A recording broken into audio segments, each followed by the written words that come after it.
Hello, hi, Seasons Greetings, hey, still here, hey, anyway, Christmas is over, and we're all just kind of floating around at the moment. Late December, just before New Year, and early January, all of January, are times of weirdness, oddness. Nothing really feels quite right, and oh shit, bitch, look at this, there's a load of presents that haven't been delivered yet, that's no good at all. Looks like Santa and his elves have also been hit with the sense of malaise. Look at them, completely lost, overworked, and shattered. And oh no, what's that? A union organizer elf? We can't have that. Yeah, sure, they're knackered, but now they'll start asking for things above their post, like breaks and healthcare and heating.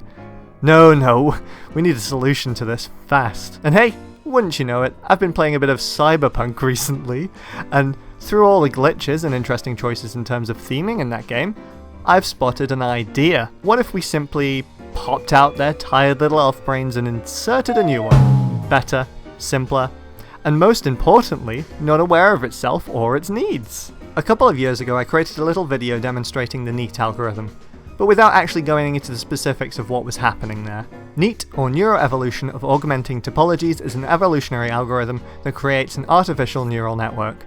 Or, put a bit simpler, the algorithm changes over time, creating a simplified impression of what could be loosely described as a brain. This brain represents a solution to the problem at hand. You can imagine it like this. It'll have a given number of things you can do to affect it, its inputs, and then it'll have a given number of things that it can do, its outputs. There are then connections between these. These connections will have a given weight to them, indicating how related those inputs are to those outputs. And we also have structures called hidden nodes in our brain. These are used to add a bit more detail to the relationships between input and output nodes in there.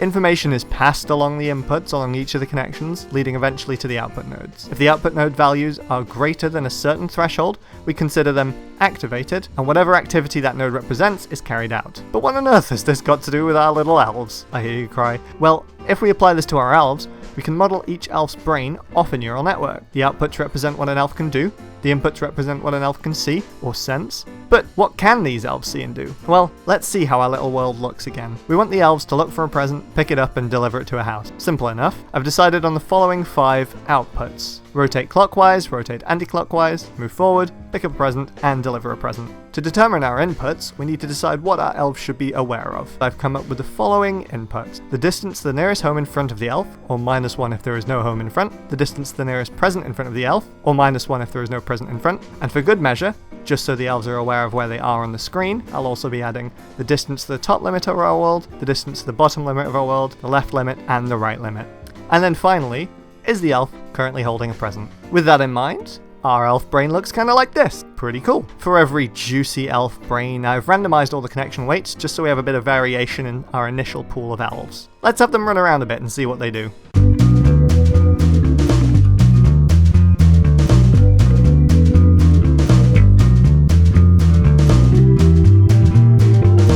I mean, that honestly could have been a lot worse. For the first randomized population of elves, we have some picking up presents, some wandering around, maybe a little bit too much, but for the most part they kind of just stood there.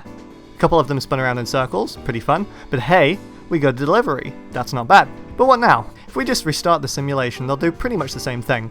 This is where the NEAT algorithm gets interesting. We have to incentivize the elf population to do better, to be more suited to their environment, to evolve. Look, I know what you're already thinking. Don't think of the ethical implications of the application of this to my little guys. It's gonna sound bad, but stick with me on this. We want to remove all the elves that did a worse job than everybody. Again, please stick with me on this. And then breed the surviving elves with one another to create offspring that have similar brains. But how do we determine who did a good job? We have to calculate some sort of fitness value. This will cause the elf population to tend towards the better solution over time. Please, okay, it sounds real bad, but I've decided on the following things to determine fitness. First and most importantly, how many presents have they delivered? Kind of the point.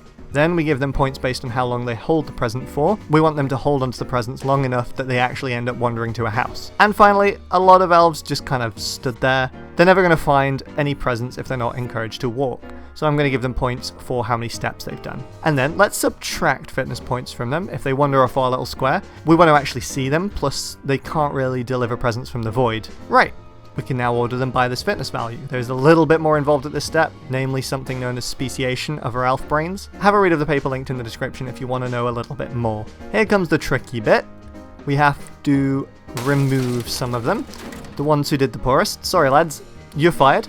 Best not think of how they'll fare in the wilds of the North Pole. Let's just say they get to go live on a fun little farm somewhere where they get to play, I don't know, tennis and not deliver presents all day. That sounds pretty good for them actually. We can replenish the workforce by randomly selecting those who are left and crossbreeding their brains to get the number of elves back to where it started. And off we go again. We repeat this process until we get to a point where we're happy. And hopefully, that should be before my PC collapses in on itself. This process can be very resource intensive, and elves' brains can get a bit big. Maybe we should let them cook a little while, and we'll come back after they've had a chance to finally think things through. Let's come back later and see how they fare. 3 weeks later. Okay, they've had 10 generations to have a think about things.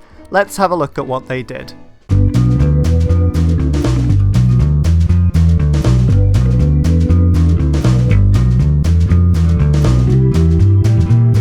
Mostly, it looks like they figured out not to go off the board. It's pretty good. I know a couple did wander off, but for the most part, you can see that they're just turning around when they approach the edge of the board, or in some cases, just stopping there. So that's pretty good. They learned that pretty quickly.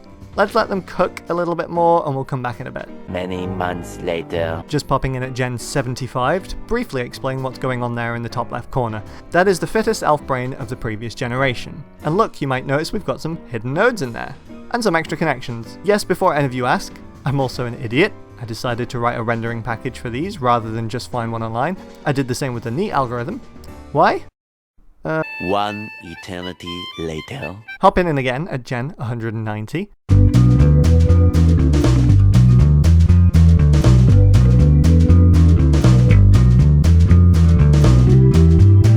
Looks like they're getting the hang of deliveries. Most of those picking up presents are actually delivering them. We've got 15 of those, that's pretty high. I think the max I've seen so far is like 25. Bearing in mind there are 40 presents to deliver, that's not bad. I'm pretty proud of them. And those who aren't really doing much, they got really good at spinning around, and I think that counts for something. I'm going to leave the app running for an hour or so, and then stop the simulation, and then I'll give it a big watch over and see if we find anything interesting. So much later that the old narrator got tired of waiting, and they had to hire a new one. Guys, I think we've got something here. Starting at generation 132, we're introduced to a little guy called Ahmed. If we watch what he does, this is very, very cool. So it looks like what he's doing is he's just rotating until he sees the nearest present to him, barrels towards that, rotates till he sees another house, runs towards that, and then drops off the present, and then repeats this. This is the coolest shit ever. Genuinely was concerned a little bit I wasn't going to get to an ideal solution, but then I saw little Ahmed, and look at him go.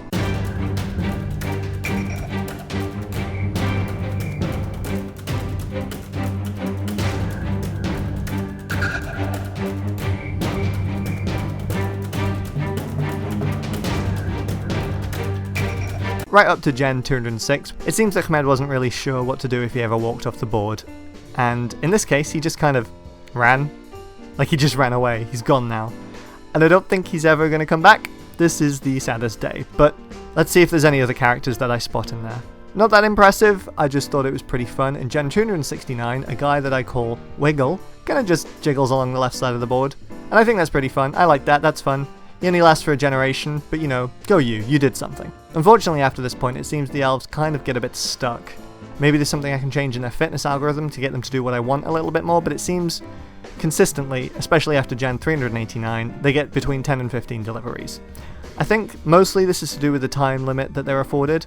They're only given 1,000 ticks, which is maybe not long enough to carry out their whole task. I know that if I left Ahmed to do his thing for a long time, all the presents would eventually be delivered, minus ones that are currently in other elves' hands. I think this quite nicely shows off the advantages and drawbacks of the neat implementation. Advantages, we don't actually have to code the best solution, nor do we even need to know what that looks like. We can just wait for the elves to do that for us. But, I mean, there lies the problem. There's a chance that they'll never find the ideal solution. And if we really mess up our reward functions, then there's a chance that they'll be trying to solve a completely different problem to the one we asked them to solve. Another issue with them is that they can often require a lot of resources if your problem has a fair amount of complexity, which not everyone can afford a beefy enough computer to do this, which is also a problem with a lot of machine learning solutions in general, but it seems to be especially the case for Neat once you start getting to larger network sizes. And finally, and especially in this case with the elves, there are probably much better ways of solving our problem. In fact, Let's take med for an example. I didn't know that this would be a good solution. I was kind of waiting for an elf like med to come along to do that because it's probably the best solution. I mean, coding that would take, what, like 5 minutes, altering the current code? But you know what? I love to make a mess over the simplest of problems. Personally, I think Neat's pretty good and great. Your software slowly develops its own solution to a problem, and can often provide solutions that you would never in a million years dream of. AI is very cool, and it's a shame that it's abused so much. States and corporations love to do that, as it turns out. Interesting. Anyway, I really hope you enjoyed the journey that we went on. I had a lot of fun making it, and I hope you had a great time experiencing it. I'd also like to give extreme and extra special thanks to Jamie Does Things. Thank you, Jamie, for helping me with the script here. My brain is stupid, and I can't read words. And it's nice to have someone with a bit of outside perspective on how this looks and sounds to make sure that I'm not a complete crazy person. That's very cool and good. Thank you, Jamie. Here's a link to their channel, and Twitch, and Twitter. I've linked the code for this in the description of my video if you want to look at it, play with it, tear it apart, or just judge me on how unclean my code is, please. If you do, I apologize, it's a mess. Thank you for watching this video and for making it this far. I'd of course like to thank my subs on Twitch or patrons on Patreon, because I haven't done much in the last few months, and the fact that you're still giving me money is bananas. Like and subscribe if you enjoyed this video, and leave a comment with your thoughts and ideas from this video or for future videos that you would like to see. Thanks one more time, and I'll see you next time.